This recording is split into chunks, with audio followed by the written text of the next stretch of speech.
یا ایھا الذین آمنوا کونوا قوامین للہ شہداء بالقسط۔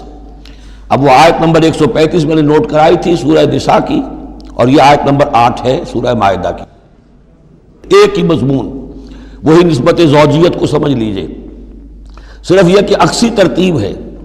وہاں تھا یا ایھا الذین آمنوا کونوا قوامین بالقسط شہداء للہ، یہاں ہے کونوا قوامین للہ شہداء بالقسط۔ ایک حقیقت تو میں نے اس وقت بیان کر دی تھی کہ گویا کہ معلوم ہوا کہ اللہ اور قسط مترادف ہے۔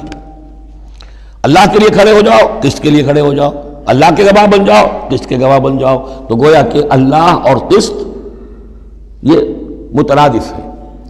دوسرا مفہوم جو کہ آج سامنے آ رہا ہے اس کو سمجھ لیجئے کہ کسی معاشرے میں عدل قائم کرنا، ایک تو یہ کہ عام انسان کی جو اس کی نفسیات ہے، اس کی فطرت ہے، اس کا تقاضا بھی یہ ہے کہ انسان چاہتا ہے کہ انصاف ہو۔ آج پوری نوع انسانی انصاف کی تلاش میں گھوم رہی ہے۔ بادشاہت سے نجات حاصل کی تھی، جمہوریت کی طرف آئے تھے کہ غلامی سے نجات ملے، انصاف ہونا چاہیے، انسان پر حاکم بن کر بیٹھ جائے، یہ تو کوئی حق نہیں ہے کسی کو۔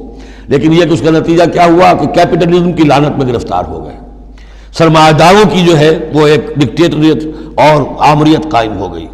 اس سے نجات پانے کے لیے کمیونزم کے پاس گئے، وہ پھر ایک پارٹی ڈکٹیٹرشپ قائم ہو گئی، ایک سے ایک رست از یک بنتا افتاد در بندے دیگر، ایک قید سے نجات نہیں پائی کہ دوسری قید کے اندر پھر پھنس گئے۔ اب انسان کدھر جائے گا؟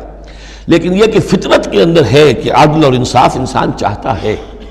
ایک تو یہ ہے کہ اس فطرت کے تقاضے کو پورا کرتے ہوئے عدل کو قائم کرنے کے لیے انسان کھڑا ہو جائے، اور ایک اس سے اوپر کی منزل ہے کہ اصل العدل اللہ کی ذات ہے، اس کا دیا ہوا نظام جو ہے وہ ہے عادلانہ نظام، ہم اس کے وفادار ہیں، ہمارے ذمے ہے اس کے نظام کو قائم کرنا۔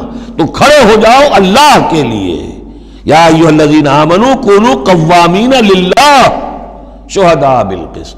یہاں پر یہ اوپر کی منزل ہے جو بیان ہو رہی ہے کہ اصل میں یہ صرف فطرت انسانی کے تقاضے کے طور پر نہیں، تمہاری عبدیت کا تقاضا ہے، تمہارا اللہ کے ساتھ وفاداری کا جو رشتہ ہے اس کا تقاضا ہے کہ پوری قوت کے ساتھ with all the emphasis at your command، جو بھی تمہارے پاس ذرائع ہیں، وسائل ہیں، ان سب کو لے کر، جو بھی آپ کے پاس قوت ہے اس سب کو جمع کر کے، اور آپ کھڑے ہو جائیں اللہ کے لیے۔ کھڑے ہو جائیں اللہ کے لیے چمانی دارن، اللہ کے لیے کھڑے ہونا یعنی اس کے دین کے گواہ بن کر کھڑے ہو جانا، اور اس کا دین جو ہے العدل ہے، انصاف ہے، قسط ہے، تو اس انصاف اور قسط کو قائم کرنا۔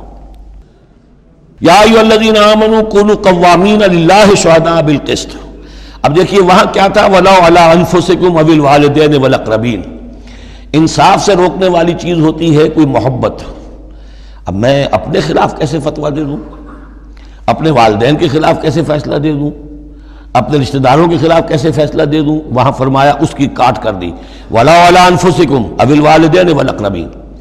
حق بات ہے، انصاف کی بات ہے، خواہ تمہارے خلاف جا رہی ہو، تمہارے والدین کے خلاف جا رہی ہو، تمہارے رشتہ داروں کے خلاف جا رہی ہو، حق کہنا ہے۔ دوسری چیز کیا ہوتی ہے، کسی کی دشمنی کی وجہ سے آپ حق نہیں کہتے۔ بات تو حق ہے اسی کی، لیکن یہ تو دشمن ہے، میں اس کے حق میں کیسے فتویٰ دوں؟ اس سے یہاں روک دیا گیا۔ تو یہ وہ ریسیپروکل نسبتیں ہیں قرآن مجید کی صورتوں کے اندر، ایک ہی مضمون ہے، اس کے اندر عکسی ترتیب اور ریسیپروکل ترتیب۔ وَلَا يَجْرِمَنَّكُمْ شَنَآنُ قَوْمٍ عَلَىٰ أَلَّا تعْدِلُوا۔ دیکھو کسی قوم کی دشمنی تمہیں اس بات پر آمادہ نہ کر دے کہ تم عدل سے منحرف ہو جاؤ۔ اعدلوا، عدل سے کام لو، انصاف کرو۔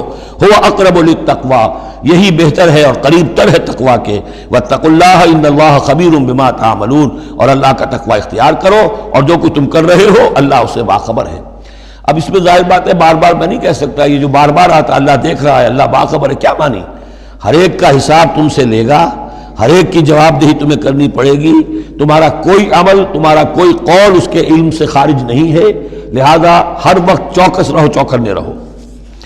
وعد اللہ الذین آمنوا وعملوا الصالحات لہم مغفرۃ واجر عظیم۔ ہاں اللہ تعالیٰ کا وعدہ ہے ان لوگوں سے جو ایمان لائیں اور نیک عمل کریں کہ ان کے لیے مغفرت بھی ہے، اجر عظیم بھی ہے۔ والذین کفروا وکذبوا بآیاتنا اولئک اصحاب الجحیم، اور جو لوگ کہ انکار کریں اور جھٹلا دیں ہماری آیات کو، وہ ہیں جہنم والے، آگ والے۔